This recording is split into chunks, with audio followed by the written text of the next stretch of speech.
நேற்று வரைக்கும் வீடியோ பார்த்துட்டு தான் இருக்கேன். நம்ம பேச்சுலர்ஸ் பண்ணுற ஒரே தப்பு,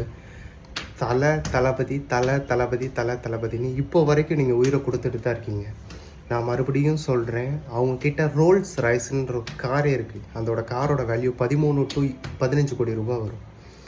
அவங்களுக்கு 10 படம் ஃப்ளாப் ஆனாலும் அவங்க பாப்புலரான ஆள் தான், நேமான ஆள் தான். அவங்க குடும்பத்தையும் அவங்களையும் சமாளிக்கிறதுக்கான கேப்பபிள் அண்ட் ஃபினான்ஷியல் ஸ்டேட்டஸ் இருக்குது.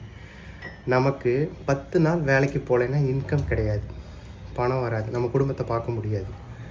அப்படின்னும்போது நம்ம அந்த மாதிரி பண்ணக்கூடாது. நீங்கள் அவங்களுக்கு விசுவாசமாக இருக்கணும்னு ஆசைப்பட்டீங்கன்னா சப்போர்ட் பண்ணுங்கள். 2.5 மணி நேரம் படம், கேஷ் கொடுத்து டிக்கெட் எடுத்து படம் பாருங்கள். அது நமக்கு அவங்களுக்கு பண்ணுற பெரிய சப்போர்ட்டாக இருக்கும். அவங்களும் வளருவாங்க, நாமளும் வளருவோம். அவங்க பின்னாடி போய் உங்கள் லைஃப்பை இழந்துடாதீங்க. எப்போவுமே நம்ம குடும்பமும் நம்ம ரத்த உறவும் மட்டும்தான் எப்போவுமே கடைசி வரைக்கும் கூட இருக்கும்.